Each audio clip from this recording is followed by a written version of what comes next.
Rubbing my eyes vigorously didn't change the view before me. The moment I saw it, I did a double take. No, a triple take. What met my eyes was our house, now transformed and expanded, looking different from before. My name is May. I'm a 43-year-old, working housewife. I've been married to my husband Jim for 15 years. Unfortunately, we haven't had children, but that has allowed us to live happily and closely together, just the two of us. As long as we kept the promise we made before marriage, I believed we would always get along well. Having lost my parents when I was young, my parents-in-law were the only ones I could call parents. Our relationship with them was good. Our house was built about a 10-minute bike ride from my adoptive parents' house. That perfect distance helped maintain our good relationship. The balance was disrupted after my father-in-law passed away. He collapsed suddenly at home and passed away in the hospital without regaining consciousness. My mother-in-law's grief was immeasurable. That's why my husband and I did our best to be there for her. We took turns caring for her when she felt unable to do anything. Thanks to our efforts, my mother-in-law started to feel much better in half a year. Just as my work was getting busier, I thought it was a good thing. But it was too soon to feel relieved. My mother-in-law's visits to our house suddenly increased tremendously. And it became a daily occurrence, without any days off. She would come during the busy morning hours and just let herself in. I regret giving her a spare key, and telling her to come anytime she felt lonely right after my father-in-law passed away. Faced with her morning visits, my mother-in-law would say, "I'll look after the house, so go to work without worrying," almost pushing me out the door. When this became a daily occurrence, it was understandably not pleasant. I've been thinking about discussing this with my husband, but when I return from work, he's not yet home. He leaves earlier than me in the morning and returns late at night. In his place, my mother-in-law waits. Saying she'll look after the house, she stays all day. One day, exhausted to the point of not having the energy to speak, I came home and was shocked when I went to the bedroom to change. I think I screamed in surprise. A huge vase I had never seen before was sitting right beside the bed. Rushing back to the living room, there was my mother-in-law, munching on rice crackers. Whoa!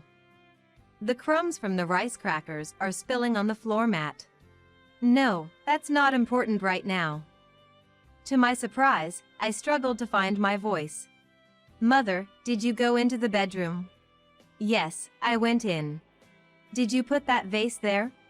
"Yes, I put it there." There's this big vase with a Japanese pattern, totally out of place in a Western-style room. I thought, what is that thing? What do you mean? It's a vase. It's obvious by looking. Am I not getting through to her? Now she's started eating chocolate. That's the precious vase a colleague gave me as a souvenir from their overseas trip. But never mind that for now. The bedroom was so bland and uninteresting. The atmosphere is much better now, isn't it? It fits so perfectly, like a vase in its rightful place. My mother-in-law seems to be enjoying herself. If someone thinks a giant vase beside the bed is interesting or improves the atmosphere, I'd want to question them for a good hour. Such an out-of-place vase. So, she brought it here herself, not by delivery?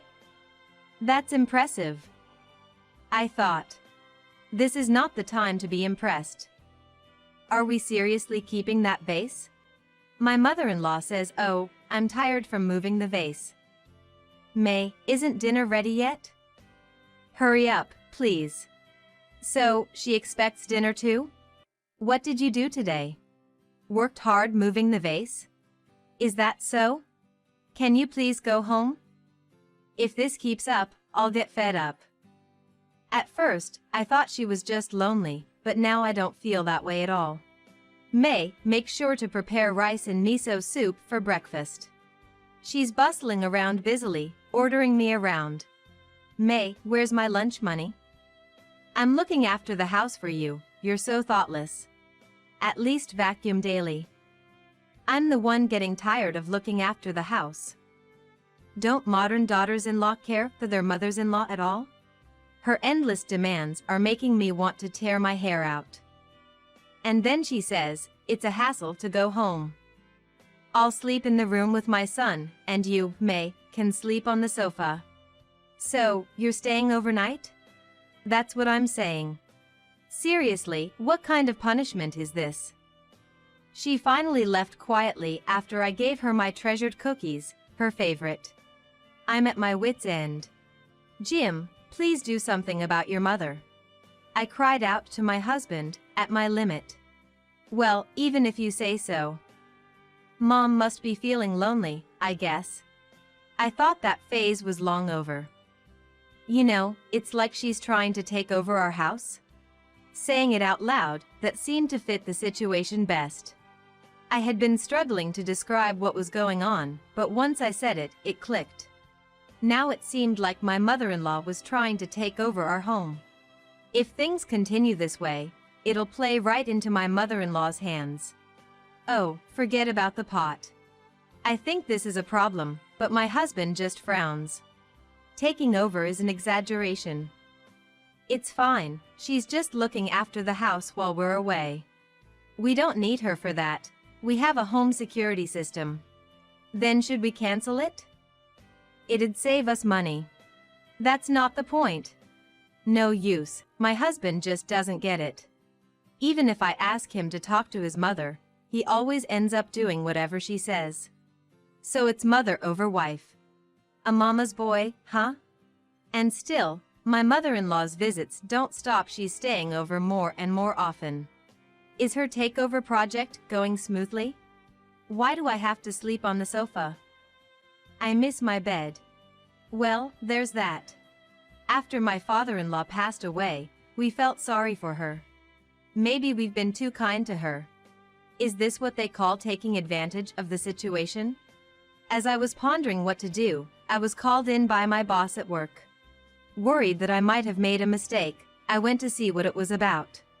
Think you could go on a business trip abroad, he said. A business trip overseas. A chance to get some souvenir chocolates from a colleague, away from my mother-in-law's reach. Well, it's not like that. Being selected for an overseas business trip means being seen as promising for the future. That's the unwritten rule in our company. No, it's different. I'm moving up. We couldn't have children, but in return, I devoted myself to my work, and it paid off. It seems God is watching over me. My response? Of course, I immediately said okay. Are you sure it's okay? Leaving for a month. It's fine. Mom's here, after all. As I looked at my husband, anxious about him taking care of the house in my absence, he confidently smiled and reassured me. But you see, it's his mother that I'm worried about. When I return from the trip, there might be more pots. My dear, leave the house to me. I won't let anything bad happen. I'll take care of it until you return, my mother-in-law declared with confidence. It's because of you that I'm worried.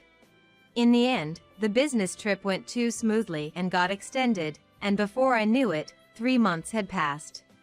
And now, I'm back home. Oh, how I've missed this place. Yes, it's nostalgic. Nostalgic, but why is our house under renovation?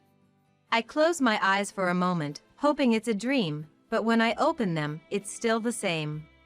What I see is my home, transformed by additions and alterations. What in the world? I dashed into the house. Oh, welcome back. You're late. As I entered, my mother-in-law greeted me nonchalantly. Mother-in-law. What on earth is going on here? Well, we're remodeling. We needed to make it a 2-family home to live comfortably. A 2-family home. Then my husband appeared. Oh, welcome back, May. You were gone for a long time. Dinner will be simple tonight. It's not about having a simple dinner. Why am I, just back from a business trip, expected to cook dinner? But that's not the main issue. What have you done without telling me? What do you mean? We remodeled for cohabitation. It's better to have a two-family home, right? Why did you do it without asking me? As I confronted him, my husband had a look as if it was a trivial matter. This house is in my name, isn't it? I can do what I want with it. But still. Oh, come on, stop making a fuss. As I was about to say more, my husband scratched his head in annoyance and looked at me with a changed tone. It's fine, isn't it? It's more convenient to have Mom around. It'll make things easier for you too, so you can focus on your work. And yet you expect me to cook dinner? Housework is a wife's duty, right? You've been slacking off for 3 months. You can at least do that.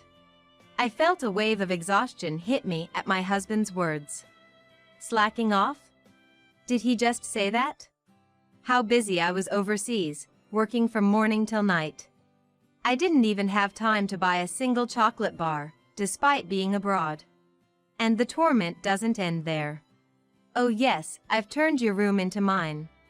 What? So, where is my room? Did you add it in the extension? There's no such thing. That extension is entirely my living space. But I wanted a room on this side too, so I turned it into a Japanese-style room. What's with the star at the end? I ask, my eyes wide in disbelief. Then where is my room? That's what I'm saying, you don't have one. What? A daughter-in-law doesn't need her room. Let's see, if I had to say, your room would be the kitchen, right? Lucky you. I was speechless. She took over my room for herself and now, while I'm working, she dares to assign the kitchen as my room. A quiet flame of anger began to smolder within me. Then, my mother-in-law brought out some documents. You earned money on your business trip abroad, right? Here, take care of this. What is this? What does she mean by take care of this? I looked at the documents and nearly fainted. $160,000. The total cost of the recent renovations was written there. I was shocked at the astronomical amount and confronted my husband. Hey, how do you plan to pay for this huge amount? We haven't even finished paying off the house loan. How are you going to manage with your salary? We already had a loan for buying this house. And on top of that, I couldn't imagine we could get a loan for another $160,000. Could it be my father-in-law's inheritance? No, that doesn't make sense. There wasn't that much money. As I pondered in confusion, my husband looked at me with an equally puzzled expression. What are you talking about? It's obvious that you're going to pay May. What? That's right, May. We're relying on your earnings. You'll have to work hard and earn a lot for our sake. They said it as if it was the most natural thing in the world. What? In other words, they intended to make me pay the arbitrary renovation cost of the $160,000. At that moment, something inside me cooled and then froze over. I was done. These two were no longer needed in my life. Clang, clang, clang. It felt like I heard the gong signaling the end of a match. So, shall we proceed to a no-holds-barred brawl outside the ring? My actions after that were swift. I took the luggage I had brought back from the business trip and left, ignoring their attempts to stop me. I booked a room in a business hotel and started taking action. The next day, I returned to the house. The sight of the changed home brought a wave of sadness. As I stood there, my husband came out, seeing me. May. Where the hell have you been and what have you been doing? I just had some errands to run. What? Forget about that and take care of the house. The construction isn't finished yet, and there's a lot to do. I glanced at my yelling husband and entered the house without a word. Hey. He chased after me, flustered, as I ignored him. Oh, May, where were you last night? We had steak especially. Oh yes, here's the bill for the meat. Since you weren't here to eat it, it's your responsibility to pay. You left on your own after all. I was handed the receipt. Slowly, I took it. And then I tore it, rip. I tore it into 2, then 4 pieces, scattering them all around. Then, I blew the shredded pieces of the receipt towards my mother-in-law. What are you doing, May? Even if you tear it up, I remember the amount. Shut up, be quiet. My response to my hysterical mother-in-law was undoubtedly cold. Overwhelmed by my demeanor, she quieted down, making a strange noise in her throat. Hey, May? Sensing something unusual in my aura, my husband cautiously spoke to me. Ignoring him, my mother-in-law yelled at me. What's with that attitude? Modern daughters-in-law are just. Fine, I'll forgive the steak bill. But make sure you pay the $160,000 for the renovation. Why should I? Why? Because you're the daughter-in-law, existing to serve your mother-in-law and husband. At those words, I snorted derisively. I won't pay. We are strangers now. Eh? My husband was shocked by my words. In front of him, I slammed a piece of paper on the table. This is a copy of the divorce papers. I've already submitted the original. What? Surprised, my husband picked up the paper. It was exactly as I had said. Do you remember? What we promised before we got married. Let me think. What was it? The promise my husband and I made before marriage was that if either of us betrayed the other, we would immediately divorce. We prepared divorce papers so we would work hard to be a good couple, thinking it would never come to actually submitting them, like a talisman. But now, I'm glad I had them prepared. I had kept the divorce papers in a safe deposit box and submitted them yesterday. Since we are now strangers, there's no need for me to pay any money. I just came to pick up my things today. I've already found a new place, so I'll leave once I've packed my belongings. What? Wait, May. This is a joke, right? A joke? The biggest joke was thinking you were my husband. Why should I live with people who mock me? But we're married. Not anymore. Marriage is about discussing and deciding important things together. Someone who makes major decisions alone, like you, isn't a husband. Why don't you live happily with your beloved mom? But, my cold words made my husband break down in tears. But it was too late for regrets. It's good to care for one's mother.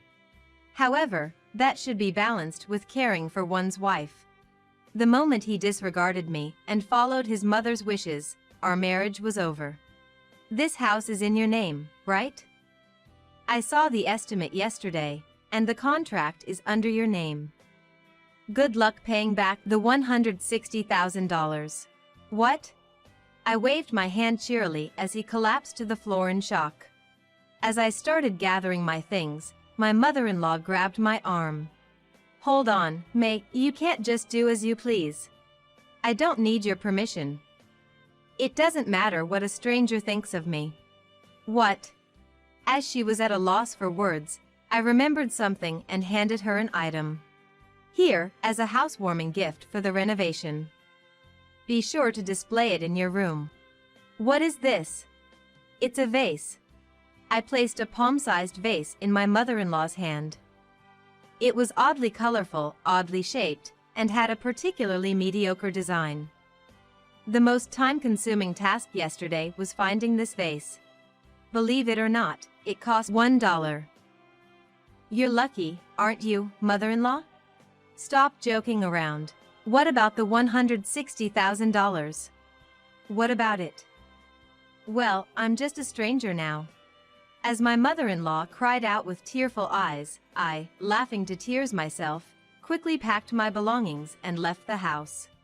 What happened after that? Well, the two of them, who had completely relied on my income, seemed to be living quite poorly. They couldn't possibly make payments on the original loan plus an additional $160,000. My mother-in-law sold her own house, but it didn't amount to much and was far from enough to cover the costs. As for my husband, he was already dealing with reduced pay due to poor business performance. The shock of our divorce might have contributed to him making repeated mistakes at work. He was demoted, resulting in a significant salary decrease.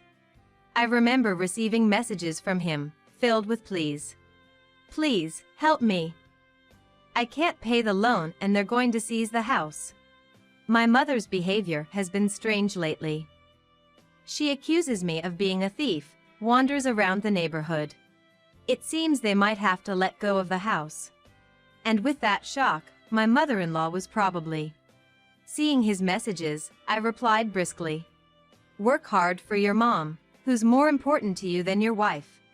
And then I set my phone to block his calls. As for me, work was going well. My skills were recognized, and it seems I might soon be offered an overseas position, not just a business trip.